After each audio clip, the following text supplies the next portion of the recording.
ஒருத்தர் முகத்தை தொங்க போட்டுக்கிட்டு ஒரு மாதிரியாக வந்தார். என்ன விஷயம்னு விசாரித்தேன். என்னுடைய நண்பன் ஒருத்தங்கிட்ட கருத்து வேறுபாடு, இனிமேல் நமக்குள்ளே எந்த சம்மந்தமும் வேணாம்னு நட்பை முறிச்சிட்டு வந்துட்டேன்னா. நண்பர்கள்னு இருந்தால் கருத்து வேறுபாடு வரத்தான் செய்யும்னே.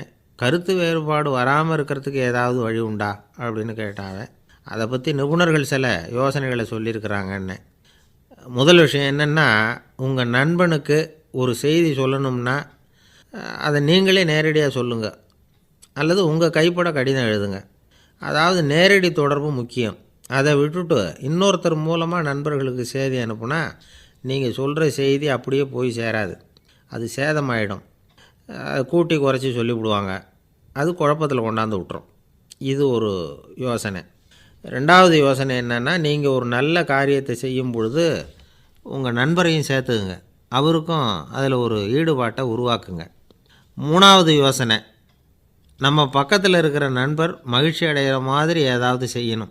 சின்ன சின்ன செயல்களாக இருந்தாலும் பரவாயில்ல, அவர் நமக்கு எதுவும் செய்யலையே, நாம் எதுக்கு செய்யணும் அப்படின்னு நினச்சிக்கிட்டு இருக்கக்கூடாது. நாலாவது யோசனை என்னென்னா, உங்களுக்கு ஒரு பிரச்சனையா அல்லது உங்கள் நண்பருக்கு ஒரு பிரச்சனையா, எதுவாக இருந்தாலும் 2 பேரும் சேர்ந்து உட்காந்து ஆலோசனை பண்ணுங்கள். நம்ம யோசனையும் கேட்கப்படுதே அப்படிங்கிற நினைப்பே அவருக்கு ஒரு மன நிறைவை உண்டாக்குமா. ஐந்தாவது யோசனை, உங்கள் நண்பர் ஏதோ ஒரு காரியத்தை செய்கிறார், நீங்கள் உடனே அவசரப்பட்டு நீ செய்கிறது தப்புன்னு தீர்ப்பு சொல்லக்கூடாது. அவர் அதை செய்கிறதுக்கான நியாயங்கள் எவ்வளவோ இருக்கும், அதை புரிஞ்சுக்கிறதுக்கு முயற்சி பண்ணணும். ஆறாவது யோசனை, உங்கள் நண்பர் என்ன சொன்னாலும் அதை பொறுமையாக கேளுங்க. அவர் சொல்கிறத புரிஞ்சுக்கணும், அவர் சொல்ல விரும்புகிறத புரிஞ்சுக்கணும், அவர் சொல்ல முடியாமல் தவிக்கிறதையும் புரிஞ்சுக்கணும். இப்படி 3 விதமாகவும் அவரை புரிஞ்சுக்கிட்டு அதுக்கு தகுந்த மாதிரி செயல்படணும். ஏழாவது யோசனை என்னென்னா, உங்கள் நண்பர் உங்ககிட்ட ஏதோ ஒரு கருத்தை சொல்கிறார், அது உங்களுக்கு பிடிக்கல, அதுக்காக உடனே நீ சொல்கிறது சரியில்லை, நான் ஒத்துக்க மாட்டேன் அப்படின்லாம் மறுத்துக்கிட்டு இருக்கக்கூடாது. அவர் சொல்கிறத கேட்கணும், பொறுமையாக சிந்திக்கணும், அதுக்கப்புறம் பதில் சொல்லணும். இப்படிலாம் நடந்துக்கிட்டால் நண்பர்களுக்குள்ள கருத்து வேறுபாடு வர்றதுக்கு வாய்ப்பே இருக்காது அப்படின்னு வல்லுநர்கள் தொகுத்து சொல்லியிருக்கிறாங்க இந்த யோசனைகளை. எனக்கு தெரிஞ்ச சில நண்பர்கள் உண்டு, அவங்களுக்குள்ளேயும் கருத்து வேறுபாடுகள் வராமல் இருக்கிறதுக்கு சில நுட்பங்களை கையாளுறது உண்டு. ஒருத்தர் சொன்னார், அந்த டாக்டர் சின்ன வயசுலேருந்து என் கூட பழகினவர், நாங்கள் 2 பேரும் இணை பிரியாத நண்பர்கள். இருந்தாலும் எனக்கு உடம்பு சரியில்லைன்னா நான் அவர்கிட்ட வைத்தியம் பார்த்துக்க மாட்டேன் அப்படின்னார் ஒருத்தர். ஏன் அப்படின்னு கேட்டேன்.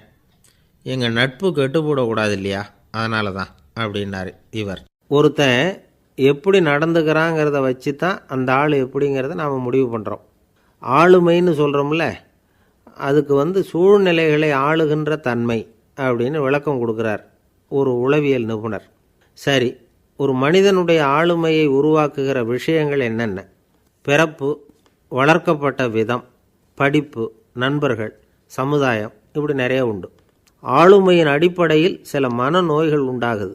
அதெல்லாம் என்னென்னங்கிறத தெரிஞ்சு வச்சுக்கிட்டோம்னா நம்ம கூட இருக்கிறவங்கள அடையாளம் கண்டுபிடிக்கிறதுக்கு அது ரொம்ப உபயோகமாக இருக்கும். ஃப்ரெனாய்டு ஆளுமை அப்படின்னு ஒன்று. இந்த கோளாறு உள்ளவங்க எப்படி இருப்பாங்க தெரியுமா? அதிக உணர்ச்சி, சந்தேகம், பொறாமை இதெல்லாம் அதிகமாக இருக்கும். வளைஞ்சு கொடுக்க மாட்டாங்க. அடுத்தவங்களோட இணக்கமான உறவு இருக்காது. அவங்க செய்கிற தப்புக்கெல்லாம் அடுத்தவங்களை குறை சொல்லிகிட்டு இருப்பாங்க. இது ஒரு ரகம். அடுத்தது ஸ்கிசாய்டு ஆளுமை அப்படின்னு சொல்கிறாங்க. இந்த கோளாறு உள்ளவங்க அடுத்தவங்களோட பழக கூச்சப்படுவாங்க. சின்ன வயசுலேயே இது ஆரம்பமாயிடுது. பகல் கனவுலேயே சஞ்சரிப்பாங்க. அவங்களுடைய விரோதம், கோபம் இதை கூட வெளியில் காட்டிக்க முடியாமல் இருப்பாங்க. இவங்களுக்கு அகமுகம், பிரச்சனைகள்லேருந்து ஒதுங்கி எதுலேயும் ஈடுபாடு இல்லாதவங்களாக இருப்பாங்க. இப்படி ஒரு ரகம். அடுத்தது சைக்ளோதமிக் ஆளுமை அப்படின்னு சொல்கிறாங்க. அது என்னென்னா, உணர்ச்சிகளில் ஏற்றத்தாழ்வு அதிகமாக இருக்குமா. சில சமயம் பார்த்தா மகிழ்ச்சியாக இருப்பாங்க, சில சமயம் சோகமாக உட்காந்துருப்பாங்க. அவங்க மனநிலைக்கு தகுந்த மாதிரி சமூக நிகழ்ச்சிகளில் பங்கெடுத்துக்குவாங்க. இன்னொரு வகை என்னென்னா எண்ணப்பீடிகை ஆளுமை அப்படின்னு பேர் வச்சுருக்கிறாங்க. அதுக்கு இவங்களுக்கெல்லாம் கரெக்டாக இருக்கணும், எல்லாம் சட்டத்திட்டம், இதுலேயும் ஒரு ஒழுங்குமுறை, இப்படி எதிர்பார்க்குற மனோபாவம். இவங்க எதிர்பார்ப்புக்கும் வரன்முறைக்கும் மற்றவங்க கட்டுப்படணும்னு நினைப்பாங்க. இந்த நிலைமை நீடித்தா என்ன ஆகும் தெரியுமா? அலைக்கழிக்கிற எண்ணங்கள், திரும்ப திரும்ப ஒரே செயலை செய்ய தூண்டுற மனத்தளர்ச்சிக்கு ஆளாயிடுறாங்க. அடுத்தது ஹிஸ்டீரியா ஆளுமை. சின்ன விஷயத்தையெல்லாம் பெருசுப்படுத்தி நாடகமாக்குற நடிகர்கள் இவங்க. உணர்ச்சி அதிகம் உள்ளவங்க. இவங்க மன எழுச்சியில் பக்குவமின்மை, குழந்தைத்தனம், முதிர்ச்சியின்மை எல்லாம் இருக்கும். தன்னலம் மிக்க குணம். பிறர் வந்து தன்னை மட்டுமே கவனிக்கணும்னு நினச்சி செயல்படுறது, இதெல்லாம் இவங்க அடையாளம். அடுத்த ரகம் எப்படின்னா வளர்ச்சியற்ற ஆளுமைன்னு சொல்கிறாங்க. அடுத்தவங்களோட இணங்கி போக முடியாதவங்க, அறிவு, மன எழுச்சி, சமூக உறவு இதில் எல்லாம் போதுமான வளர்ச்சியையும் நிறைவையும் பெற முடியாதவங்க, இவங்களால வாழ்க்கையில் முன்னேற முடியாது. பிச்சைக்காரங்க, குற்றவாளிகள், இவங்ககிட்டெல்லாம் இது மாதிரியான ஆளுமை அதிகமாக இருக்குமா. அடுத்தது என்னென்னா சோர்வுடைய ஆளுமை. எதுலேயும் உற்சாகம் இல்லாமல் சோர்ந்து போயிருப்பாங்க. அதுக்கெல்லாம் நமக்கு வலிமை இல்லைப்பா அப்படின்னு சொல்லிகிட்டு இருப்பாங்க. சின்ன விஷயங்களுக்கெல்லாம் அதிர்ச்சி அடையிறது, வாழ்வின் சுவையை வந்து அனுபவிக்க முடியாதவங்க. இன்னொரு ரகம், இது வந்து கொதித்தெழும் ஆளுமைங்கிறாங்க. எதுக்கு எடுத்தாலும் ஆத்திரம், குரோதம், வன் செயல் இதிலெல்லாம் ஈடுபாடு, இப்படி உள்ளவங்க. நத்தை வகை ஆளுமை அப்படின்னு ஒன்று. அடுத்தவங்க மேலே விரோதம் இருக்கும், அடிக்கணுங்கிற எண்ணம் இருக்கும். ஆனால் அதை அப்படியே வெளியில் காட்டாமல் அதே சமயம் அமைதியான முறையில் வெறுப்பை வெளிக்காட்டுற ரகம். இவங்கெல்லாம் பேசாமல் கம்முன்னு இருந்துக்கிட்டே நினச்சதை நிறைவேற்றிக்கிடுவாங்க. முன்ஜாக்கிரதை ஆளுமை அப்படின்னு ஒரு ரகமாக. பாதுகாப்பின்மை, சந்தேகம், முழுமையின்மை, அறவேக்காட்டுத்தனம் இந்த மனப்போக்கு அதிகமாக இருக்கிறதுனால அகம்பாவம், புடிவாதம், எச்சரிக்கை எல்லாம் அளவுக்கு மீறி இருக்கும். இதுவரைக்கும் நாம் பேசிக்கிட்டு இருந்த ஆளுமை பண்புகள் வந்து அளவுக்கு அதிகமாக போயிட்டுதுன்னா ஆளுமை கோளாறுகள் ஏற்படும். அதன் அடிப்படையில் மனவியாதிகள் வருமா. அதனால் இணக்கமான, எல்லாரும் விரும்புகிற இயல்பான ஆளுமையை பெறுவதற்கு நாம் முயற்சி செய்யணும் அப்படிங்கிறது மனோதத்துவ நிபுணர்களுடைய ஆலோசனை. ஒருத்தர் ஒரு மனோதத்துவ டாக்டரை தேடிட்டு வந்தாராம். டாக்டர், எனக்கு மனசில் ஏதோ வியாதி, ஆளுமை கோளாறு, அதாவது எனக்கு சீக்கிரமாக செத்து போனால் தேவையில்லைன்னு தோணுது அப்படின்னாராம். உடனே அந்த டாக்டர், சரி அப்படின்னா இங்கே இருங்க, நான் வைத்தியம் பார்க்குறேன் அப்படின்னாராம். ஒரு மனுஷனுக்கு 3 விதத்தில் கர்வம் உண்டாகிறதுக்கு வாய்ப்பு உண்டு. பணம், பதவி, புகழ். பணம் அதிகமாக வந்தால் கர்வம் வரலாம், பதவி பெருசாக வந்துட்டுதுன்னா கர்வம் வரலாம், புகழ் அதிகமாக போனாலும் கர்வம் வரலாம். இந்த 3 வகையான கர்வத்துக்கும் இடம் கொடுக்காமல் இருக்கிறாங்க பாருங்கள், அவங்க தான் சிறந்த மனிதர்கள். ஒரு பெரிய பொறுப்பில் இருக்கிறவங்களுக்கு கர்வம் வந்துடக்கூடாது. அப்படி வந்துட்டுதுன்னா அது எல்லாருக்கும் இடைஞ்சல். ஒரு ராஜா இருந்தார். அவர் ஒரு நாள் தன்னுடைய தலைநகரத்தை சுற்றி வந்துக்கிட்டு இருந்தார். ஒரு இடத்துல ஒரு அழகான நிலத்தை பார்த்தார். ஆஹா, இந்த இடத்துல நமக்குன்னு ஒரு மாளிகையை கட்டினா எவ்வளோ நல்லாயிருக்கும் அப்படின்னு நினச்சார். ராஜா நினச்சா அது முடியாத காரியமா?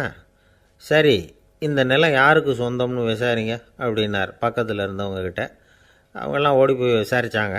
அந்த இடம் வந்து ஒரு வயசான கிழவிக்கு சொந்தம், வயசான அம்மாவுக்கு சொந்தமாக. அந்த அம்மா தான் அதில் ஒரு குடிசையை போட்டு குடியிருந்துகிட்டு இருக்கிறாங்க. சரி, அந்த நிலத்துக்கு வந்து ஒரு விலையை நிர்ணயம் பண்ணி அதை அந்த வயசான அம்மாக்கிட்ட கொடுத்துருங்கோ அப்படின்னு உத்தரவு போட்டார் ராஜா. ஆனால் அந்த அம்மா, இது எங்கள் பூர்வீக இடம், இதை விற்க மாட்டேன் அப்படின்னு சொல்லிவிட்டுது. சரி, 2 பங்கு விலை கொடுக்குறோம்னு சொல்லி பாருங்க அப்படின்னாங்க. அப்படியே சொன்னாங்க அரண்மனை ஆட்கள். அதுக்கும் சம்மதிக்கலை அந்த அம்மா. இதை கேள்விப்பட்டதும் ராஜாவுக்கு கோபம் வந்துட்டுது. தன்னுடைய ஆளுங்களை கூப்பிட்டார்.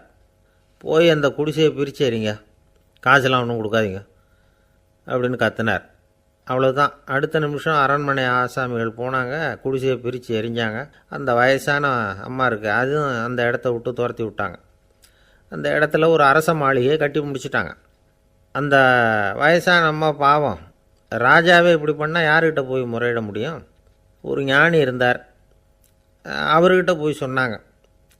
அவர் இவங்க சொன்னதை கேட்டு மனசில் வச்சுக்கிட்டார்.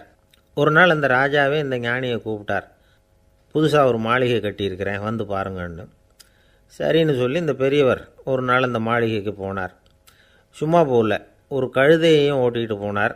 கொஞ்சம் சாக்குகள், வெத்து சாக்கு, அதையும் எடுத்து கழுதை முதுகில் போட்டு கழுதையை ஓட்டிகிட்டு போகிறார். ராஜா பார்த்தார். அவருக்கு இது ஆச்சரியமாக இருந்தது. என்ன இது, மாளிகைக்கு வந்துட்டு போங்கன்னு கூப்பிட்டா கழுதை, சாக்கு இதெல்லாம் கூப்பிட்டு வராரே, ஒன்றும் புரியலையேன்னு நினச்சார். எதுக்காக இதெல்லாம்னு கேட்டார். அரசருடைய தோட்டத்திலேருந்து கொஞ்சம் மண் எடுத்துகிட்டு போகிறதுக்கு ஆசைப்படுறேன், அதுக்கு நீங்கள் அனுமதி கொடுக்கணும் அப்படின்னாரு இவர். இது என்ன வேடிக்கையான கோரிக்கையாக இருக்குது அப்படின்னு நினச்சார் ராஜா. இருந்தாலும் மண் தானே கேட்குறாரு, எடுத்துகிட்டு போகட்டுமே அப்படின்னு நினச்சார். சரின்னு அனுமதி கொடுத்தார்.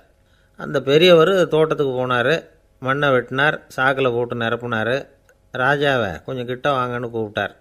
இந்த மண் மூட்டையை தூக்கி கழுதையோட முதுகில் வைக்கணும், கொஞ்சம் உதவி பண்ணுங்கன்னார். ஓ, பண்ணுறேனே அப்படின்னு சொல்லி ராஜா கிட்ட போனார். மூட்டையை தூக்கி பார்க்குறாரு, முடியல, திணறி போயிட்டார். இப்போ அந்த ஞானி பேசினாராம். அரசே, இந்த ஒரு சாக்கு மண்ணையே உங்களால் தூக்க முடியல. அந்த கிழவிகிட்ட இருந்து அந்த அக்கிரமமாக அபகரித்த இந்த தோட்டம் பூராவையும் சுமக்கணும்னு ஆசைப்படுறீங்களே, அது உங்களால் முடியுமா அப்படின்னு கேட்டாராம். ராஜா யோசனை பண்ண ஆரம்பித்தார். தன்னுடைய செயலுக்காக வருத்தப்பட்டாராம். அந்த வயசான அம்மாவை உடனடியாக வரவழைச்சார். தாயே, தப்பு பண்ணிட்டேன், என்னை மன்னிச்சுக்குங்க. இன்னையிலேருந்து இந்த மாளிகையும் தோட்டமும் உங்களுக்கு தான் சொந்தம் அப்படின்னு சொல்லிவிட்டாராம். போகிறப்ப இந்த உலகத்திலேருந்து எண்ணத்தை எடுத்துகிட்டு போக போகிறோம், அதனால் ரொம்பவும் அலட்டிக்க வேண்டியதில்லை, கர்வப்பட வேண்டியதில்லை அப்படிங்கிறது ஒரு பெரிய உபதேசம்.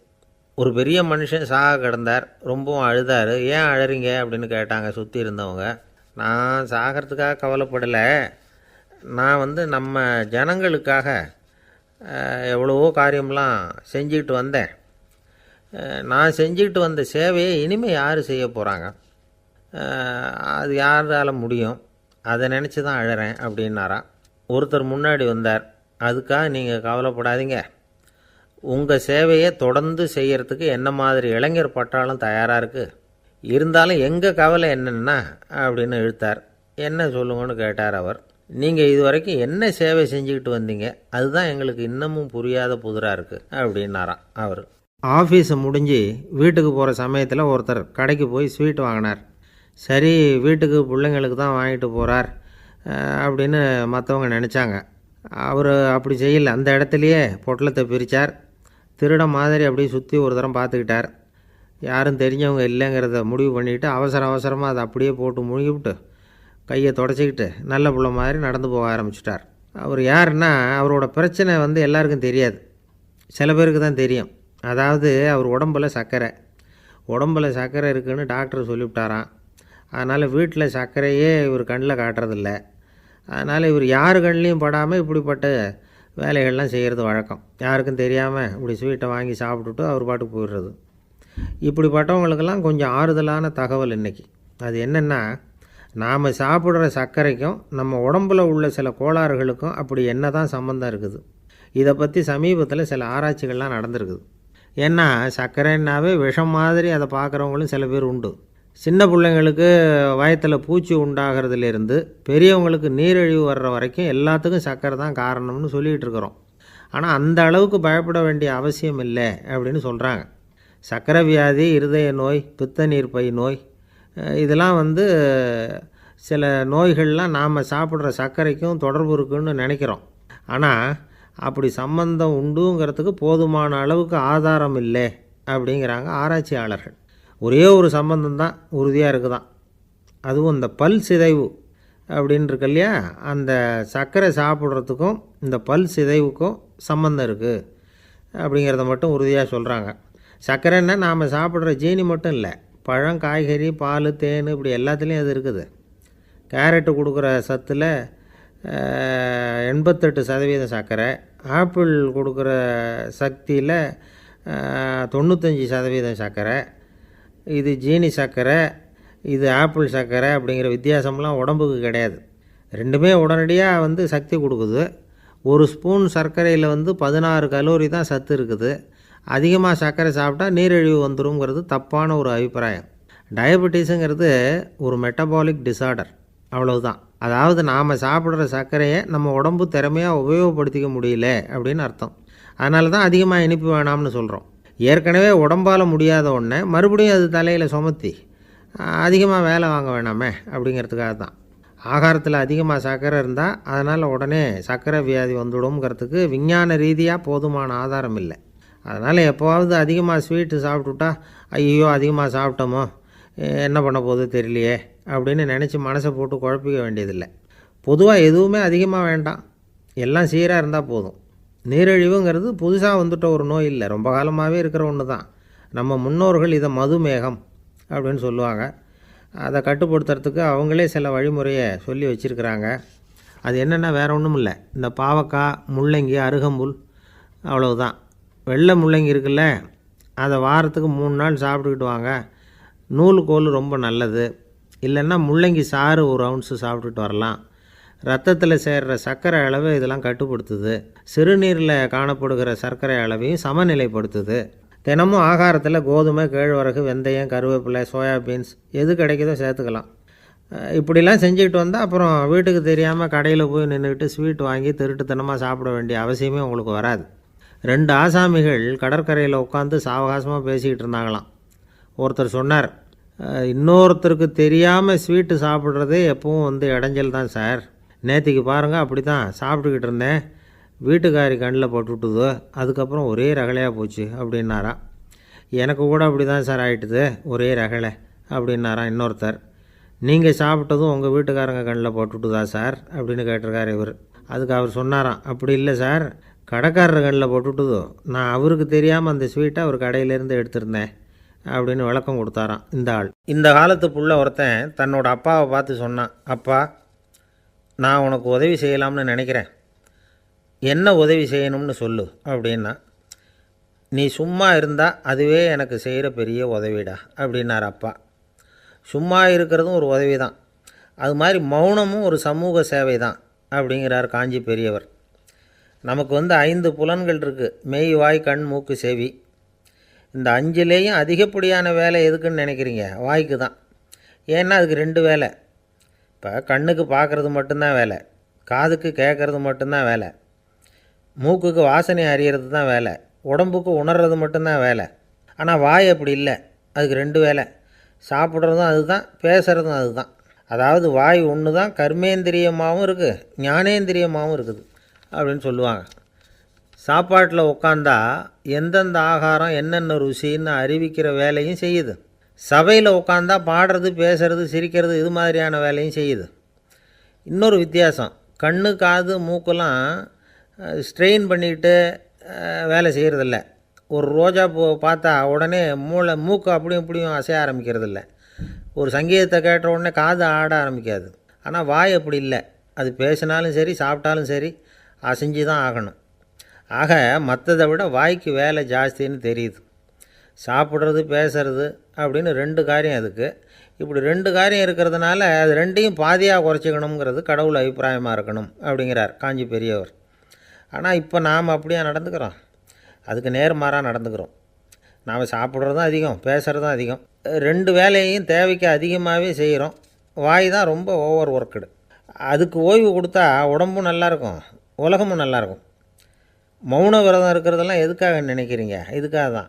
இந்த காலத்தில் மௌனமாக இருக்கிறவங்கெல்லாம் மகத்தான தொண்டு செய்கிறாங்க அப்படின்னு தான் சொல்லணும். சத்தம் அதிகமாக போய் தான் சவுண்டு பொல்யூஷன் வருது. அது மட்டும் இல்லை, மௌனமாக இருந்தால் சண்டை சச்சரவே வராது. மௌனம் கலக நாஸ்தி.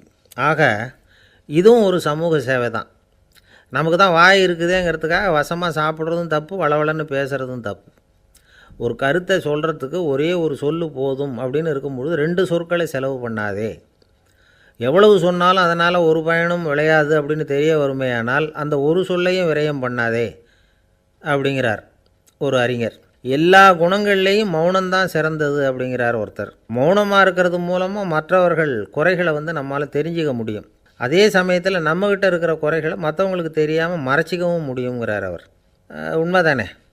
ஒரு பெரிய மேடை பேச்சாளர், பொது வாழ்க்கையில் 25 வருஷ காலமாக ஈடுபட்டிருக்கிறவர். அவர் மனைவி ஒரு நாள் சொன்னாங்க, எங்கள் வீட்டுக்காரர் 25 வருஷ காலமாக பொது வாழ்வில் ஈடுபட்டிருந்தா கூட இந்த மாதம் 10ஆம் தேதியிலிருந்து தான் மக்களுக்கு சேவை செய்ய ஆரம்பிச்சிருக்கார் அப்படின்னாங்க ரொம்ப பெருமையாக. 10ஆம் தேதிக்கு அப்படி என்ன விசேஷம் அப்படின்னு கேட்டோம்.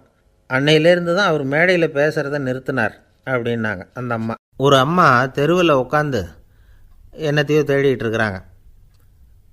அந்த அம்மா ஒரு சூஃபி ஞானி. அவங்க பேர் என்னென்னா ரபியா அல் அடாவியா. அந்த அம்மாவுக்கு கண் கூட தெளிவாக தெரியாது. அந்த பக்கமாக வந்த சில பேர் இவங்களுக்கு உதவி செய்கிறதுக்காக வந்தாங்க. என்ன தேடிகிட்டு இருக்கிறீங்க அப்படின்னு கேட்டாங்க. இதுக்கு அந்த அம்மா, அந்த கேள்வி அவ்வளோ முக்கியத்துவம் இல்லை, நான் தேடிகிட்டு இருக்கிறேன், உங்களால் முடிஞ்சால் எனக்கு உதவி பண்ணலாம் அப்படின்னாங்களாம். உதவி செய்ய வந்தவங்களுக்கு ஆச்சரியம்.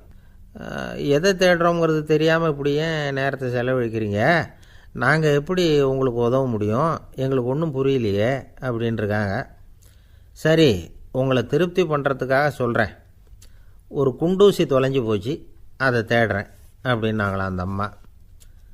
அதுக்கப்புறம் இவங்களும் சேர்ந்து தேட ஆரம்பிச்சிட்டாங்க. கொஞ்ச நேரம் ஆச்சு, ஒன்றும் கிடைக்கல.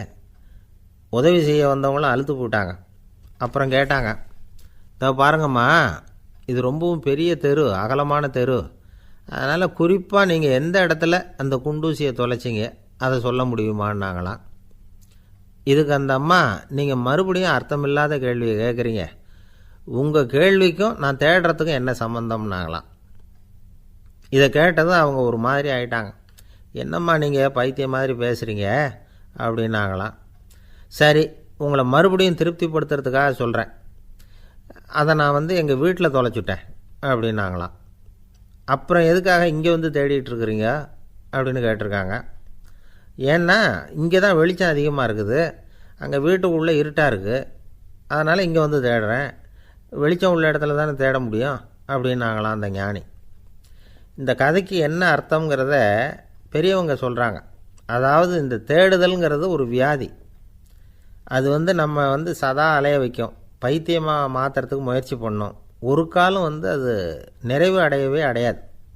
வாழ்வுங்கிறது ஒரு புரிந்து கொள்ள முடியாத சதா இயங்கி கொண்டிருக்கிற ஒரு செயல். அதுக்கு ஆரம்பமும் இல்லை, முடிவும் கிடையாது.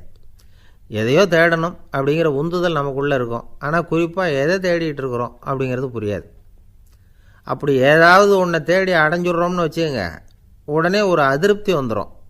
அதனால் வாழ்க்கைங்கிறது சலிப்பு நிறைந்தது அப்படிங்கிற எண்ணத்தை உண்டாக்கிக்கிறோம். ஒன்று அடைஞ்சதுக்கு அப்புறம் இன்னொன்று தேட ஆரம்பிச்சிருவோம். ஆக இந்த தேடல்ங்கிறது நாம் ஒன்று அடைஞ்சாலும் அடையாவிட்டாலும் தொடர்ந்து நடந்துக்கிட்டு தான் இருக்கும். இதுக்கு முடிவே கிடையாது. இந்த உண்மையை நாம் நல்லா புரிஞ்சுக்கணும் அப்படிங்கிறது பெரியவங்களுடைய கருத்து. ஏழையும் தேடுறான், பணக்காரனும் தேடுறான், நோயாளியும் தேடுறான், நோய் இல்லாதவனும் தேடுறான், அதிகாரம் உள்ளவனும் தேடுறான், அதிகாரம் இல்லாதவனும் தேடுறான், முட்டாளும் தேடுறான், அறிவாளியும் தேடுறான். ஆனால் யாரும் இதை தான் தேடி சாதிக்க போகிறோம், இதுதான் முடிவு அப்படின்னு திட்டவட்டமாக சொன்னதில்லை. ஒன்று அடைஞ்சதும் இன்னொன்று தேட ஆரம்பிச்சிடுறாங்க, அவ்வளோதான். அதாவது உங்களின் தேடுபவர் உங்கள் உள்ளே தான் இருக்கிறார், அவரை தேடி கண்டுபிடியுங்கள். இதுதான் ஞானிகள் நமக்கு சொல்லுகிற ஒரு ஆலோசனை. நம்மால் ஒருத்தன் ஜெயிலில் இருந்தான். இன்னொரு கைதி அவனை பார்த்து கேட்டான், ஏன்பா உன்னை பார்க்குறதுக்கு வெளியிலேருந்து யாருமே இங்கே வர்றது இல்லையே, உனக்கு சொந்தக்காரங்களே கிடையாதா அப்படின்னு கேட்டானா. ஏன் இல்லை, எனக்கு சொந்தக்காரங்க நிறைய பேர் உண்டு, அவங்க என்னை பார்க்க வராததுக்கு காரணம் வேற அப்படின்ட்டுருக்கான் இவன். என்ன காரணம்னு கேட்டான் அவன். அதுக்கு இவன் சொன்னானா, அதுக்கு என்ன காரணம்னா அவங்க எல்லாரும் இங்கே உள்ளேயே இருக்கிறாங்க அப்படின்னானா. ஒரு நண்பர் அவசரமாக என்கிட்ட ஓடி வந்தார். அப்புறம் சொன்னார், என்னால் நம்பவே முடியல சார், என் பையனை அப்படி அப்படின்னு சொல்லி ஆச்சரியப்பட்டார். உங்கள் பையன் அப்படி என்ன தான் செஞ்சுட்டான் அப்படின்னு கேட்டேன். என்னால் முடியாத ஒரு காரியத்தை அவன் செஞ்சுட்டான் சார் அப்படின்னார். அது என்னன்னு தான் சொல்லுங்களேன். என்ன, 5வது வகுப்பில் அவன் ஒரே தடவையில் தேறிட்டான் சார், அதாவது ஒரே அட்டம்ப்டில் பாஸ் ஆகிருக்கான் அப்படின்னார் மூச்சு வாங்க. கஷ்டப்பட்டு பரீட்சை எழுதுனது அவன், இவருக்கு ஏன் மூச்சு வாங்குது? நம்மால் செய்ய முடியாத ஒரு காரியத்தை இன்னொருத்தர் செய்யும் பொழுது அது நமக்கு ஆச்சரியமாக இருக்குது. சர்க்கஸ் பார்க்குறோம், ஒருத்தர் அந்த இடத்துல தொங்குறார், அது நமக்கு ஆச்சரியம். ஏன்னா அது நம்மால் முடியாத காரியம். நம்மால் முடியாத ஒன்றை அடுத்தவர் எளிதாக செய்யும் பொழுது நாம் மருள்வது இயற்கை. இதை தான் தொல்காப்பியம் மருட்கை அப்படின்னு சொல்லுது. இந்த வியப்பு இருக்குதே, இது 4 வகையில் ஏற்படுறதாக தொல்காப்பியம் சொல்லுது. அது என்ன 4 வகை? முதல் வகை எப்படின்னா புதுமையான அரிய செயல்களை செய்கிறது. 2வது வகை என்னென்னா பெரும் செயல்களை செய்கிறது. 3வது வகை என்னென்னா மிக நுட்பமான செயல்களை செய்கிறது. 4வது வகை என்னென்னா ஆக்கம் தரும் செயல்களை செய்கிறது. புதுமை, பெருமை, சிறுமை, ஆக்கமோடு மதினம் சாலா மருட்கை 4 அப்படிங்கிறது தொல்காப்பியம். இன்றைக்கி விஞ்ஞானம் புதுசு புதுசாக எதையோ கண்டுபிடிக்குது. ஆரம்பத்தில் அது ஆச்சரியமாக இருக்குது, அப்புறம் அது நமக்கு பழகி போடுது. வானொலி பெட்டி புதுசாக வந்தப்போ ஒரு பெட்டி பேசுதுங்கிறது எவ்வளோ பெரிய ஆச்சரியம். இப்போ யாரும் அதை ஆச்சரியமாக பார்க்குறதில்ல. மதினம் சாலா மருட்கை அப்படின்னு ஒரு சொற்றொடர் வருது பாருங்க, அதில் கருத்தாழம் உண்டு. எதை பற்றியும் போதுமான அளவு புரிந்து கொள்ளாத போது ஒருத்தர் ஆச்சரியப்படுறார். புரிந்து கொண்ட பிறகு ஆச்சரியம் மறைஞ்சு போடுது. மிக நுட்பமான செயல்களும் நம்ம ஆச்சரியப்பட வைக்கும். ஒரு அரிசியில் ஒரு திருக்குறள் எழுதி காட்டுறாங்க, ஒரு முட்டை ஓட்டுக்குள்ளே ஓவியம் தீட்டி காட்டுறாங்க. கருங்கல் சிற்பங்களில் எவ்வளவு நுட்பமான வேலைப்பாடுகளை எல்லாம் பார்த்து ஆச்சரியப்படுறோம். இது மாதிரி ஆக்கப்பூர்வமான அரிய செயல்களை செய்கிறது கூட வியப்பை உண்டு பண்ணும். குப்பை கூளங்களை கூட வாழ்க்கைக்கு பயன்படுகிற பொருளாக மாற்றுகிறவர்கள் இருக்காங்க. அவர்களுடைய செயல் வியப்பு அளிக்குது. இடைக்காட்டு சித்தர் பாடின மூவடி 30ங்கிற நூலில் வர்ற ஒரு பாடல், ஆற்றல் பிறர் அறிதலின் அகம் கிளர்வு உறுதலின் கற்று அறி பாணர் கழுமிய கோடலின் தோற்றம் உருகவே போற்றல் சால் வியப்பே. ஒருத்தருடைய ஆற்றல் தெரியாமல் இருந்தது, அவருடைய அரிய செயலை பார்க்கும் பொழுது வியப்பாக இருந்தது, மனசுக்குள்ள கிளர்ச்சி. பாவலர்கள் இவர்களுடைய புகழை பாடி மற்றவர்களும் தெரிந்து கொள்ளுமாறு செய்கிறார்கள். அப்படிங்கிறது தான் ஒரு யதார்த்தமான உண்மை. ஆக எல்லா வகையிலும் மக்கள் தங்களுடைய வாழ்க்கையில் முன்னேறுவதற்கான வழிகாட்டுகிற ஒரு மெய்ப்பாடு தான் வியப்புங்கிறது. இந்த காலத்தில் நம்ம எப்படியெல்லாம் ஆச்சரியப்பட வைக்கிறாங்க. ஒரு ஆளை பிடிச்சி ஜெயிலில் கொண்டு வந்தாங்க. ஜெயில் அதிகாரி அவனை ரொம்பவும் ஆச்சரியமாக பார்த்தாரான். இவன் கேட்டான், ஏன் சார் அப்படி பார்க்குறீங்க, நான் இப்போ இங்கே வர்றது உங்களுக்கு ஆச்சரியமாக இருக்குதா அப்படின்னு கேட்டிருக்கான். இதுக்கு ஜெயில் அதிகாரி சொல்லியிருக்கார், நீ இப்போ இங்கே வந்ததில் எனக்கு ஒன்றும் ஆச்சரியம் இல்லைப்பா, ஏற்கனவே நீ இங்கேருந்து விடுதலையாகி போய் 6 மாதம் ஆச்சு, இவ்வளவு லேட்டாக வர்றியே அதுதான் எனக்கு ஆச்சரியமாக இருக்குது அப்படின்னாராம். ஒரு ஊரில் ஒரு ராஜா இருந்தார். பெரிய அரண்மனையில் தான் இருக்கிறார். எல்லா வசதியும் இருந்தது. இருந்தாலும் அவர் எல்லாரும் சொல்கிறது எப்படி தெரியுமா, பிச்சைக்கார ராஜா. அப்படி ஒரு பேர் அவருக்கு நிலச்சி போச்சு. ஜனங்களும் சரி மற்ற தேசங்களில் உள்ளவங்களும் சரி அவர் அந்த பேர் சொல்லியே குறிப்பிடுறது வழக்கமாக போட்டுது. இது அவருக்கு ரொம்ப கவலையாக போச்சு. என்ன இது, நம்மளை தேடி வர்றவங்களுக்கெல்லாம் நாம் சோறு போடுறோம், நம்ம புகழ்ந்து பாடல் ஏற்றி கொண்டு வர்ற புலவர்களுக்கெல்லாம் அவங்க எப்படி வந்தாலும் ஒருவேளை சோறு போடணுங்கிறது உத்தரவு. இவ்வளவுலாம் செஞ்சும் நம்மளை போய் பிச்சைக்கார ராஜான்னு எல்லாரும் சொல்கிறாங்களே, அது ஏன், எதுக்காக இப்படி சொல்கிறாங்க? இதுதான் ராஜாவுக்கு குழப்பம். சரி, இதை பற்றி நம்ம அமைச்சர்கள்கிட்ட கேட்கலாமா அப்படின்னு யோசனை பண்ணார். இந்த விஷயத்தை போய் அவங்கக்கிட்ட எப்படி கேட்குறதுன்னு அவருக்கு தயக்கமாக இருந்தது. கௌரவ குறைச்சலாக தெரிஞ்சுது அவருக்கு. சரி, சாதாரண குடிமக்கள்கிட்ட இதை பற்றி கேட்கலாமா அப்படின்னு யோசனை பண்ணார். கேட்கலாம், ஆனால் அவங்க யாரும் ராஜா முன்னாடி நின்று தைரியமாக பேசக்கூடிய அளவுக்கு இல்லை. ராஜாவோட குழப்பம் நாளுக்கு நாள் அதிகமாக போச்சு. கடைசியாக அவர் ஒரு முடிவுக்கு வந்தார். அதாவது இதை பற்றி ஒரு பிச்சைக்காரங்கிட்டே கேட்டு பார்த்துட்டா என்ன. இதுதான் அவர் பண்ண முடிவு. உடனே மாறு வேஷம் போட்டுக்கிட்டு நகர்வலம் போனார். ஒரு பிச்சைக்காரனை கண்டுபிடிச்சார். இதை பாருப்பா, நம்ம ராஜாவை எல்லாரும் பிச்சைக்கார ராஜான்னே சொல்கிறாங்களே, அதுக்கு என்ன காரணமாக இருக்கும் அப்படின்னு கேட்டார். அதுக்கு அவன் சொல்கிறான், இதுக்கான பதிலை இன்னும் ஒரு 30 நாளில் சொல்கிறேன் அப்படின்னா. உடனே இவருக்கு சந்தோஷம். உண்மையை அவங்ககிட்ட சொன்னார். நான் வேறு யாரும் இல்லை, நான் தான் இந்த நாட்டு ராஜா. இப்போ நீ என் கூடவே வந்துடு, அரண்மனையிலேயே தங்கிக்கோ, 30 நாள் கழித்து எனக்கு பதில் சொல்லிவிட்டு அதுக்கப்புறமா நீ போகலாம் அப்படின்னு சொல்லி அழைச்சிட்டு வந்துட்டார். அரண்மனையில் ஒரு மூலையில் அவன் தங்கறதுக்கு இடம் கொடுத்தார். தினம் 2 வேளையும் இவனுக்கு சோறு போடுங்க அப்படின்னு உத்தரவு போட்டார். ராஜா கொடுத்த இடத்துல போய் உக்காந்துக்கிட்டான் அந்த பிச்சைக்காரன். தினமும் அந்த அரண்மனையில் நடக்கிறதையெல்லாம் கவனிச்சிக்கிட்டு வந்தான். வேளைக்கு சாப்பாடு வரும், சாப்பிட்டுக்கிட்டு இருக்கான். இப்படி 30 நாள் முடிஞ்சுது. ராஜா வந்தார். என்ன, என்னோட கேள்விக்கு பதில் என்னன்னு கண்டுபிடிச்சிட்டியான்னார். கண்டுபிடிச்சிட்டேன்னா. என்ன எல்லாரும் பிச்சைக்கார ராஜான்னு சொல்கிறாங்களே, அது நியாயமாக படுதா உனக்குன்னு கேட்டார். நியாயமாக தான் படுது, சந்தேகம் இல்லாமல் நீங்கள் பிச்சைக்கார ராஜா தான். என்ன தான் நீங்கள் வசதியோடவும் படைபலத்தோடவும் இருந்தால் கூட நீங்கள் எங்கள் வர்க்கத்தை சேர்ந்த ஆசாமி தான் அப்படின்னு அடித்து சொல்லிவிட்டான் அந்த ஆள். ஏனால் அப்படி சொல்கிறேன்னு கேட்டார் இவர். அரசே, ஒரு உண்மையை கண்டுபிடிச்சி சொல்கிறதா நான் உங்ககிட்ட சொன்னேன்.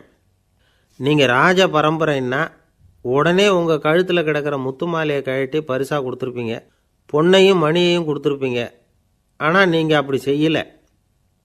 என்னை ஒரு மூலையில் உட்கார வச்சு 2 வேளை சோறு போட சொன்னீங்க. உங்களை தேடி யார் வந்தாலும், யார் பாராட்டி பேசினாலும் அல்லது பிரச்சனைகளை சொன்னாலும் நீங்கள் செய்கிற ஒரே காரியம் சோறு போடுறது தான். பிச்சைக்காரனுக்கு சோறு மட்டும்தான் உலகம்.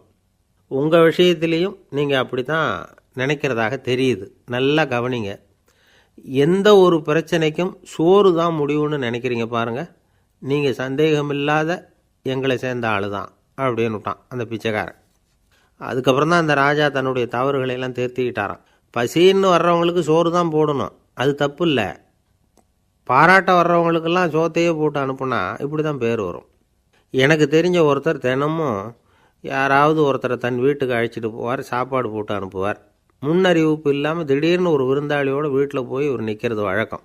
அந்த அம்மாவும் இவருக்காக தயார் பண்ணி வச்சுருந்ததை இவர் அழைச்சிட்டு வந்திருக்கிற விருந்தாளிக்கு போட்டுருவாங்க.